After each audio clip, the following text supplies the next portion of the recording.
I'm Dr. Jatin Garg and I'm a practicing pediatrician and a neonatologist. आज मैं आपसे discuss करूंगा कि बच्चों के अंदर टेम्परेचर कैसे लेते हैं, कौन कौन से इंस्ट्रूमेंट से टेम्परेचर ले सकते हैं, कैसे कैसे ले सकते हैं और कॉमन प्रॉब्लम्स जो कि टेम्परेचर लेने में कॉमनली मिलती हैं। कई सारे तरीके के इंस्ट्रूमेंट्स, कई सारे तरीके के टेम्परेचर लेने के लिए थर्मोमीटर्स मार्केट में अवेलेबल हैं, जिसमें से एक टेम्पेरिक मेम्ब्रेन थर्मोमीटर होता है, एक पर रेक्टल थर्मोमीटर होता है, एक इंफ्रारेड थर्मोमीटर होता है और एक डिजिटल थर्मोमीटर। इन सब में से मैं आपको रिकमेंड करूंगा कि बहुत ज्यादा परेशान ना होकर आप सीधे सीधा केवल डिजिटल थर्मोमीटर को ही यूज करें, क्योंकि सारे थर्मोमीटर्स में कुछ ना कुछ परेशानियां हैं और रिस्क इन्वॉल्व है। सबसे इजीएस्ट वे जो कि आप यूज कर सकते हैं थर्मोमीटर के साथ वो है एक डिजिटल थर्मोमीटर। बाकी सारे थर्मोमीटर्स में कुछ ना कुछ परेशानियां होती हैं, चोट लगने का खतरा होता है और कुछ रिस्क इन्वॉल्व होते हैं। मैं आपको सजेस्ट करूंगा कि आप केवल डिजिटल थर्मोमीटर के साथ जाएं। दूसरी चीज मैं जो आपको बताना चाहता हूँ वो ये कि थर्मोमीटर से टेम्परेचर कैसे नापते हैं। देखिए, दो तरीके के टेम्परेचर होते हैं। एक अंदर का टेम्परेचर होता है जो कि बॉडी के अंदर का होता है, जिसे कोर बॉडी टेम्परेचर बोलते हैं, और एक बाहर का टेम्परेचर होता है। यूजुअली जो बाहर का टेम्परेचर लिया जाता है जो कि अंडर आर्म से लिया जाता है, और जो अंदर का टेम्परेचर होता है वो टंग के नीचे से लिया जाता है। पर मैं आपको यही सजेस्ट करूंगा कि बच्चों में मुंह से टेम्परेचर न लिया जाए, क्योंकि उससे चोट भी लग सकती है। और अगर हम और दूसरे तरीके के थर्मोमीटर जैसे मरकरी थर्मोमीटर अगर यूज करते हैं और अगर वो टूट जाती है तो वो पॉइजनस मरकरी बच्चे को परेशान भी कर सकती है। So the easiest way out is कि आप डिजिटल थर्मोमीटर यूज करें। डिजिटल थर्मोमीटर को जो जगह हम जहां पर मैं यूज करने के लिए आपको सजेस्ट करूंगा वो एक्सेला है, मतलब हाथ के नीचे।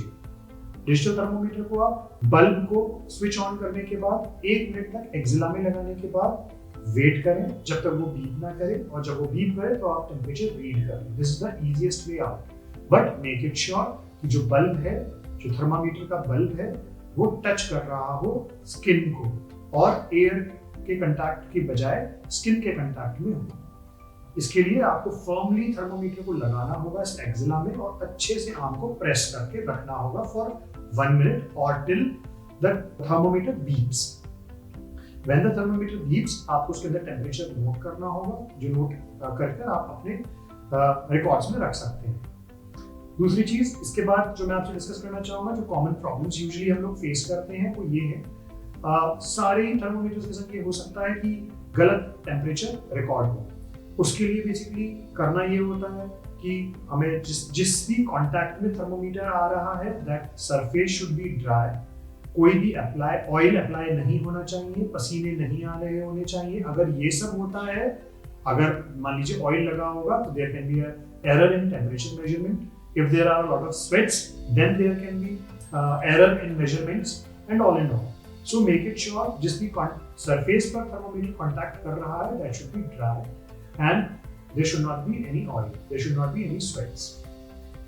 Common problems usually जो पेशेंट्स लेकर आते हैं, कई सारे लोगों को ये पता ही नहीं चल पाता कि उनके बच्चे को टेम्परेचर है। बच्चा केवल इरिटेबल होता है, थोड़ा थोड़ा सा वार्म लग रहा होता है, पर मेजरमेंट में नॉर्मल आ रहा होता है। वो इसीलिए ऐसा होता है क्योंकि जब वो थर्मोमीटर लगाते हैं अपने एक्सेला में, बच्चे के एक्सेला में, तो उस टाइम वहाँ पर पसीना होता है और उसकी ठंडक के कारण टेम्परेचर मेजर नहीं हो पाता, या फिर ऑयल लगाया होता है। और कभी कभी ऐसा भी होता है कि बहुत ज्यादा ओवर क्लॉथिंग के कारण, बहुत ज्यादा कपड़े पहनने के कारण बहुत ज्यादा स्किन का टेम्परेचर गर्म हो जाता है और इररिलेवेंट बहुत ज्यादा टेम्परेचर मॉनिटर हो जाता है, रिकॉर्ड हो जाता है। ये जब भी हमें टेम्परेचर लेना है तो नॉर्मल क्लोथिंग होनी चाहिए, पसीना नहीं होना चाहिए स्किन के ऊपर, ना ही ऑयल होना चाहिए। नॉर्मल सर्कमस्टेंसेस में 1 मिनट के लिए टेम्परेचर एक्सेला में लेने से हमें परफेक्ट मेजरमेंट टेम्परेचर रिकॉर्ड कर सकते हैं।